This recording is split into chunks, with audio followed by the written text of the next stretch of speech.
우리 성도와 예수님과의 관계를 설명해 주는 비유들이 몇 가지 성경에 나옵니다.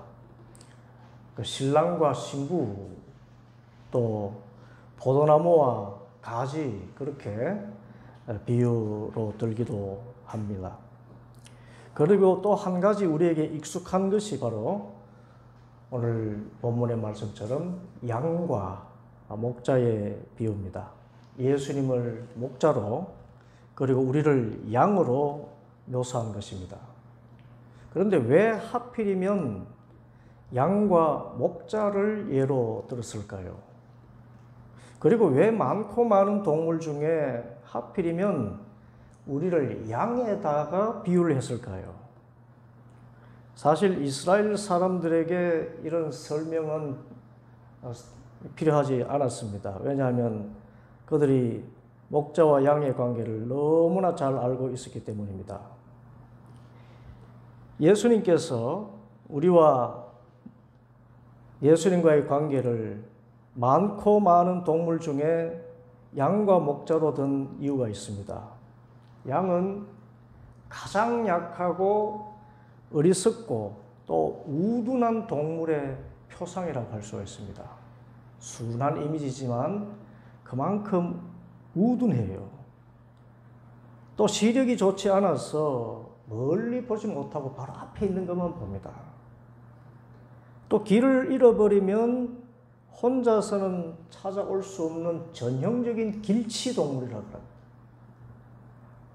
또 자기 방어 능력을 전혀 갖추지 않고 있습니다. 이빨이며 맹독 이런 거 전혀 없습니다. 그래서 목자가 한순간이라도 그 양을 놓치면 주변에서 기회를 노리던 일이나 늑대에게 밥이 되고 마는 것입니다. 이 개나 고양이는 집을 뛰쳐나와도 생존할 수 있다고 합니다. 그런데 이런 양에게는 결코 일어날 수 없는 일입니다. 이빨도 없지요. 또 독도 없지요. 또 우둔하지요.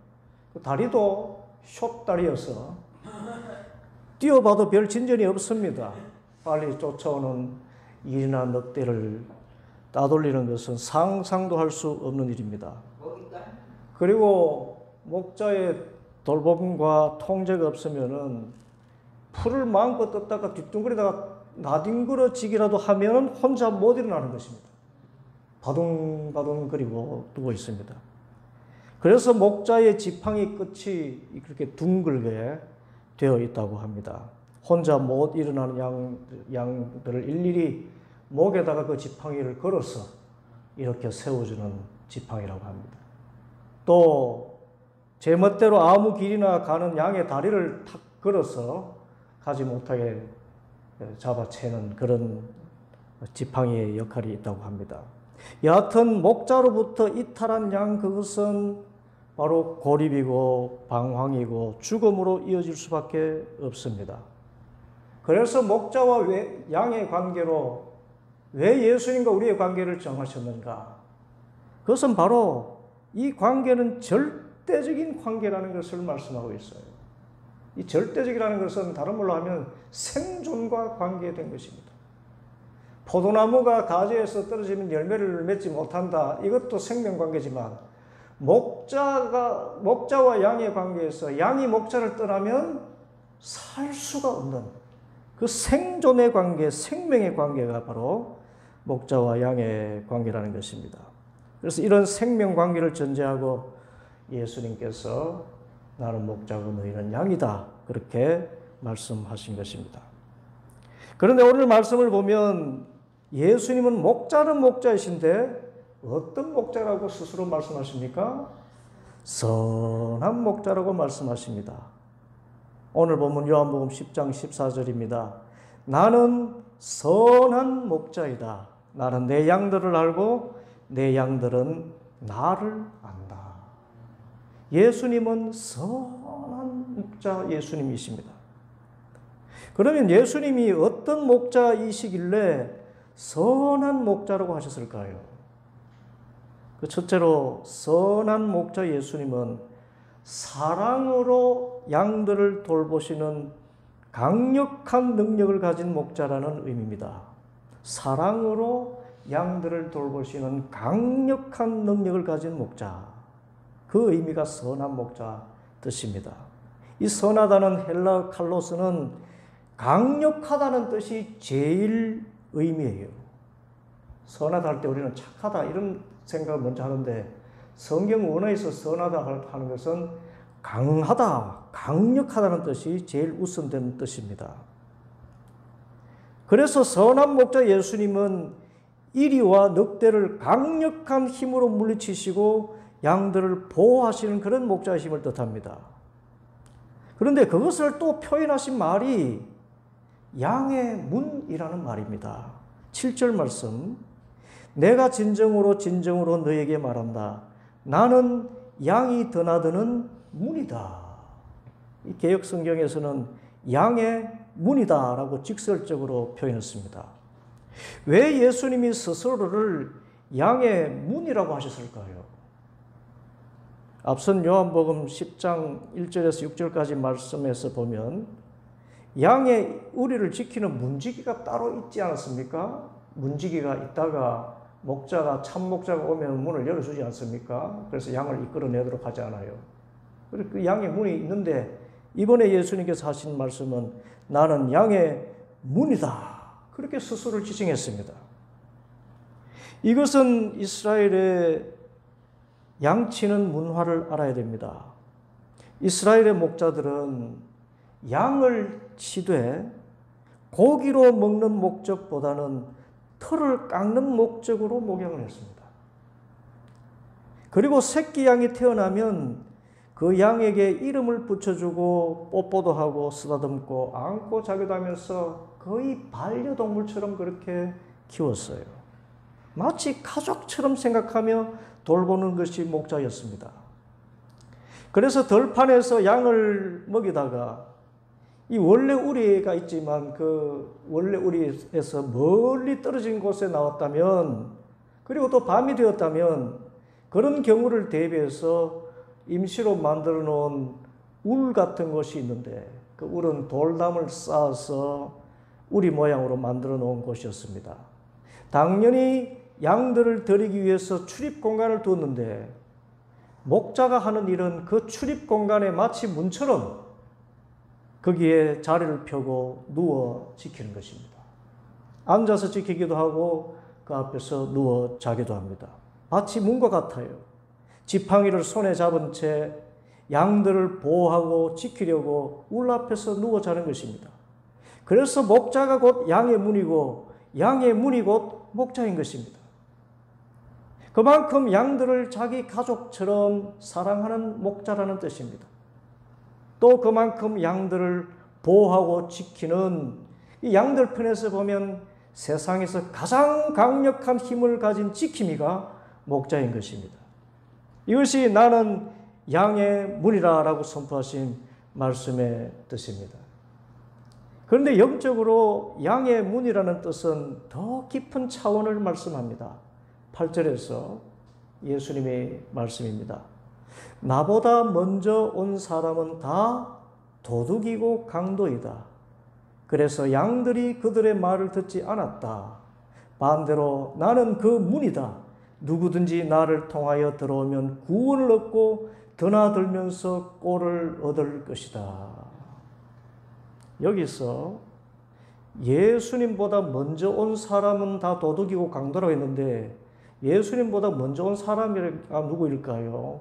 그들은 당시에 백성들의 목자라고 스스로 자부하던 바리새인들과 제사장들이었습니다. 이들은 다 겉으로는 하나님의 거룩한 종의 모습이고 성경 말씀도 줄줄 외우고 다니고 말만 하면 백성들을 위하여서 하나님의 말씀을 전한다고 하였지만 그 말씀의 가장 중요한 의와 인과 신은 버린 가짜 목자들이었습니다. 그래서 그들을 심지어 도둑이고 강도라고 했습니다. 10절에 도둑은 다만 훔치고 죽이고 파괴하려고 오는 것뿐이다. 가짜 목자를 넘어서서 양들의 털을 강제로 깎아서 팔아먹고 죽여서 고기를 팔아먹는 강도의 행태를 보이는 것이 당시 종교 지도자였다는 말씀입니다. 그리고 이 종교 지도자들은 당시에 정치 지도자들이기도 했습니다. 정교가 분리되지 않는 사회였습니다. 제일 중요한 것은 가짜 목자들은 사랑이 없다는 것입니다. 백성들을 결코 가족처럼 생각하지 않습니다. 털을 깎아 팔아먹을 생각밖에 없고 죽여서 고기까지 팔아먹을 생각만 합니다. 이것을 싹꾼이라고 말씀하셨습니다. 12절 싹꾼은 목자가 아니요 양들도 자기의 것이 아니므로 곧 가족처럼 아끼고 사랑하지 않기 때문에 이리가 오는 것을 보면 양들을 버리고 달아납니다.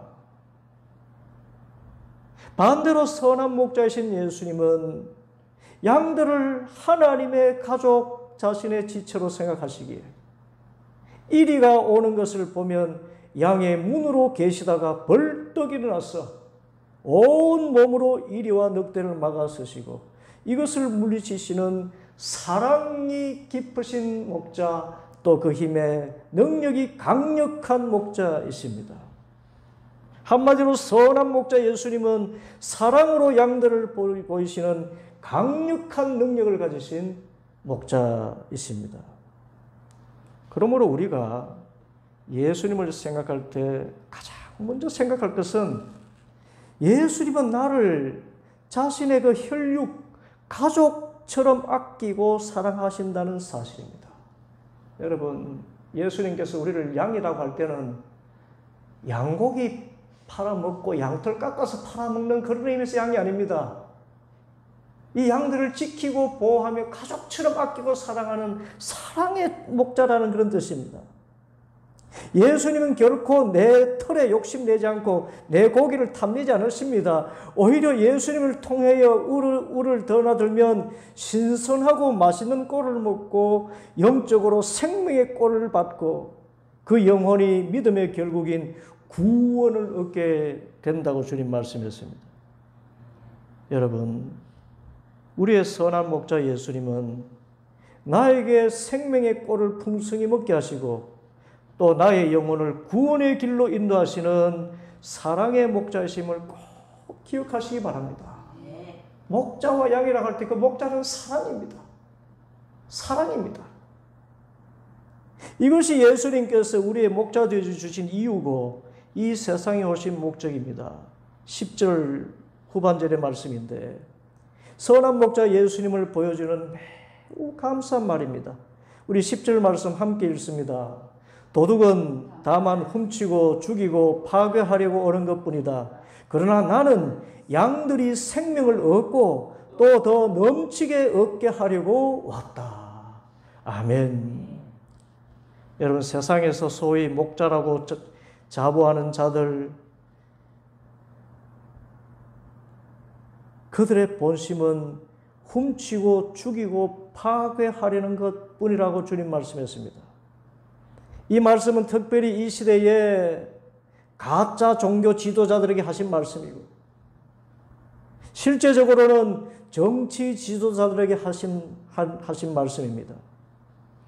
저는 개인적으로 정치인들이 꼭 필요하다고 생각합니다. 정치가 아무리 더러워도 어떤 의미에서는 필요악이기 때문입니다. 정치가 바로 서지 않으면 나라가 바로 서지 못하고 국민들의 삶도 바로 설 수 없습니다. 정치가 얼마나 중요한 영역인지 모릅니다. 그런데 문제가 되는 것은 정치 지도자들 가운데는 말만 국민을 위한다고 할 뿐 백성들의 마음을 훔치고 또 죽여서라도 자신의 권력을 유지하고 그래서 결과적으로 백성들의 삶을 파괴하는 도둑과 강도 같은 자들이 많다는 사실이 있습니다.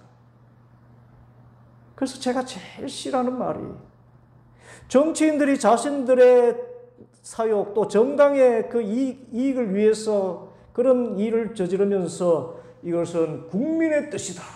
국민을 생각해서 내린 결단이라고 하는 말입니다. 참 가증스럽게 느껴집니다.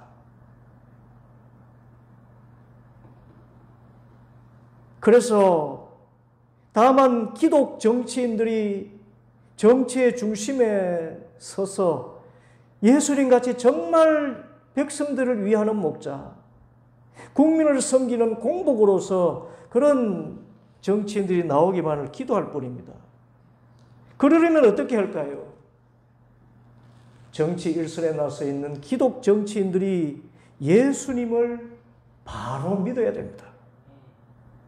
예수님께서 오늘 말씀하지 않으셨습니까? 8절에 나보다 먼저 온 사람은 다 도둑이요 강도이다. 그래서 양들이 그들의 말을 듣지 않았다. 예수님보다 먼저 온 사람, 이 말을 영적으로 이해하면요, 예수님을 인격적으로 만나지 못한 정치인들입니다. 예수님보다 먼저 온 사람들은 예수님과는 상관없는, 예수님을 믿는다 해도 예수님을 인격적으로 만나지 못한 사람들입니다. 그들이 하는 정치 행태는 다 도둑이고 강도일 수밖에 없다는 것입니다. 그래서 겉은 아무리 번지르르게 말해도 국민들이 그들의 말을 듣지 않는다. 주님 말씀했어요. 그러나 예수님을 인격적으로 만나고 예수님의 참 제자로 살기로 다짐한 정치인들이라면 그들은 양의 문 앞에 들어누워서 온몸으로 이리와 늑대를 막아서는 강력한 지도자가 되고 국민들의 삶을 풍성하고 더 풍성하게 만드는 참된 지도자가 될 것입니다. 그래서 기도해야 됩니다.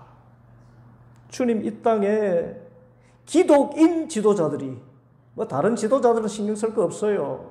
기독인 지도자들이 예수님을 인격적으로 만나게 하옵소서. 예수님 만난 이후의 정치인들이 되게 하옵소서. 그러기만 하면 양의 생명을 풍성하게 하고 더 풍성하게 하는 그런 참된 목자로서의 사명을 감당할 수 있는 것입니다.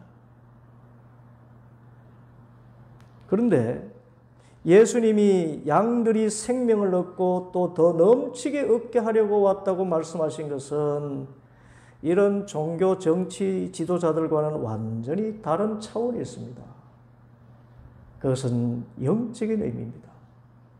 그래서 둘째로 선한 목자이신 예수님이 선하시다는 뜻은 나를 구원하시기 위해서 십자가에 피 흘려 죽으시기까지 나를 사랑하신다는 뜻입니다. 여러분, 세상의 목자들은 양들의 육신의 삶을 풍요롭게 만드는 도구가 될 수는 있습니다. 그러나 양들에게 생명을 주고 더욱이 그 생명을 넘치게 할 수는 없습니다. 여러분, 주님께서 말씀하지 않으십니까? 지금 양들이 생명을 얻고 더 풍성히 얻게 하려 하는 것이다. 여러분, 생명 얻는데 풍성하게 얻는 생명은 뭡니까? 그것은 육신의 생명이 있다면 더 풍성한 체원 생명, 비교할 수 없는 풍성한 생명이라면 그것은 영적인 생명, 영원한 생명인 줄 믿습니다. 그것은 오직 예수 그리스도의 십자가의 은혜를 통해서 받는 구원의 은총입니다. 이 구원의 은총만이 양들에게 새로운 생명을 주고 더 풍성한 생명, 저 영원한 하나님 나라에서 영원토록 하나님과 가족처럼 살게 되는 그 생명을 주는 것입니다. 이것은 이 세상의 어떤 지혜자도 어떤 정치 종교 지도자도 줄 수 없고 오직 예수 그리스도만이 주시는 것임을 믿습니다. 그것이 십자가의 죽음으로 나타났지 않습니까? 14절, 나는 선한 목자이다. 나는 내 양들을 알고 내 양들은 나를 안다. 예수님의 사랑을 인격적으로 경험한 사람들입니다.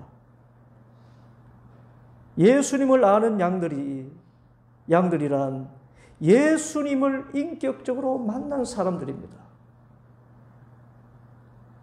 15절에 그것은 마치 아버지 하나님께서 예수님을 아시고 예수님께서 아버지 하나님을 아시는 것과 같다고 하십니다. 부자 관계이고 가족 관계입니다. 어떤 관계입니까? 피의 관계입니다. 그래서 우리의 생명을 풍성하게 하는 결정적인 주님의 은혜를 이렇게 선포하십니다. 나는 양들을 위하여 내 목숨을 버린다. 우리 함께 합시다. 나는 양들을 위하여 내 목숨을 버린다. 선한 목자이신 예수님이 선하신 결정적인 이유, 그것은 양들을 위해서 목자가 목숨을 버리는 바로 그런 주님이시기 때문입니다. 예수님의 십자가입니다. 그런데 이 십자가의 희생은 이 세상 사람들의 요청 때문도 아니고 사람들이 의로워서도 아닙니다. 오직 하나님이신 예수님께서 우리를 사랑하셔서 스스로 자발적으로 삼위일체 하나님께서 만세 전부터 이루신 사랑의 동의를 인함입니다. 17절, 아버지께서 나를 사랑하신다. 그것은 내가 목숨을 다시 얻으려고 내 목숨을 기꺼이 버리기 때문이다. 아무도 내게서 내 목숨을 빼앗아가지 못한다. 나는 스스로 원해서 내 목숨을 버린다. 나는 목숨을 버릴 권수도 있고 다시 얻을 권수도 있다. 이것은 내가 아버지께로부터 받은 명령이다. 여러분, 스스로 목숨을 버리는 것을 권세라고 하셨어요.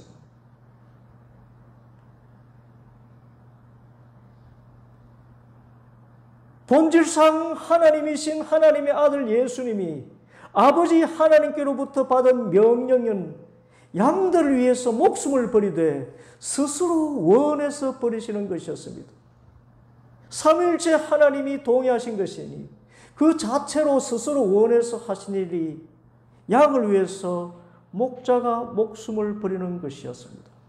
여러분, 이런 사랑이 어디 있습니까? 어찌 목자가 양을 위해서 목숨을 버립니까? 여러분, 목자는 사람이고 양은 동물 아닙니까?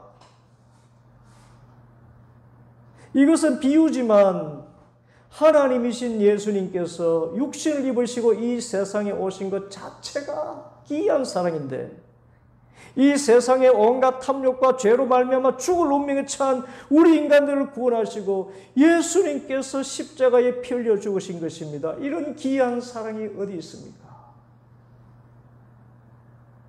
바로 이 사랑입니다. 요한일서 4장 10절, 사랑은 여기 있으니 우리가 하나님을 사랑한 것이 아니요 하나님이 우리를 사랑하사 우리 죄를 속하기 위하여 화목 제물로 그 아들을 보내셨음이라. 우리가 새로운 생명을 얻고 더 풍성한 생명을 얻는 것은 바로 예수님의 십자가 이 자발적인 희생, 그 은혜 때문인 줄 믿습니다. 지난주 수요일에 하나님 품에 안긴 고 서수연 권사님, 저의 장모님이고 아내의 어머니입니다. 이제 그 몸을 입관할 때 마지막으로 인사하는 그 시간에 아내가 엄마 부르면서 눈물 흘리던 모습이 제 마음에 깊이 새겨져 있습니다. 다시는 볼 수 없는 엄마의 모습 아닙니까? 마지막으로 불러보는 엄마의 이름입니다. 그런데 그 울음 가운데서도 소망이 있었던 것은 이 엄마가 예수님을 믿어서 이미 새 생명을 얻었고 이제 더 풍성한 생명을 얻어서 영원한 하나님의 나라에서 완전한 안식과 평강 가운데 있으니 이 믿음이 얼마나 귀합니까? 이 모든 것이 예수님의 십자가의 은혜인 것입니다. 그러므로 우리가 이 세상에서 어떤 어려움 가운데 있든지, 아니 중한 고통 가운데 죽음을 맞이한다 해도 내게는 선한 목자 예수님이 계셔서 나에게 영원한 생명을 주실 것을 믿음으로 이 험한 세상 잘 이겨나갈 수 있기를 소원합니다. 마지막으로 오늘 본문을 보면 이 선한 목자 예수님께서 우리에게 사명을 주셨습니다. 목자가 양에게 사명을 주셨어요. 우리는 그냥 양이 아닙니다. 예수님의 이 십자가 사랑은 이미 구원받은 우리들만이 아니라 아직 예수님을 알지 못하는 많은 세상 사람들에게 향하고 있다는 것입니다. 16절, 나에게는 이 우리에 속하지 않은 다른 양들이 있다. 나는 그 양들도 이끌어와야 한다. 그들도 내 목소리를 들을 것이며 한 목자 아래에서 한 무리 양떼가 될 것이다. 이것이 예수님의 사명이고 바로 우리 양무리들에게 주신 사명입니다.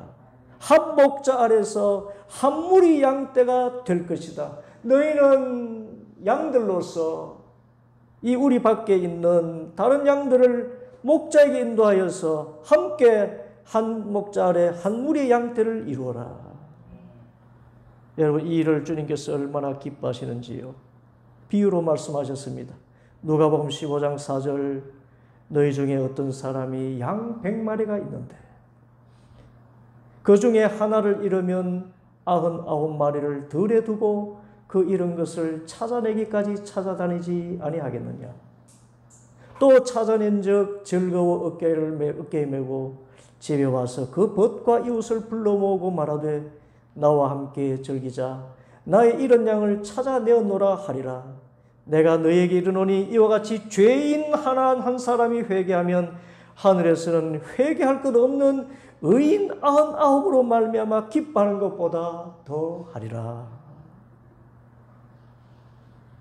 지금 우리가 생명을 얻어서 또 더 풍성한 생명을 보장받고 사는 것 모두가 하나님의 은혜인데 선한 목자이신 예수님의 이 사랑을 아직 구원받지 못한 저 우리 밖에 있는 자들에게도 전하여서 저들이 한 우리 안에서 한 목자 아래 영원한 생명을 누리며 살아가게 되는 것, 이것이 주님의 우리를 향하신 주신 사명이요 또 주님의 소망이요 우리에게 주신 소망인 것입니다.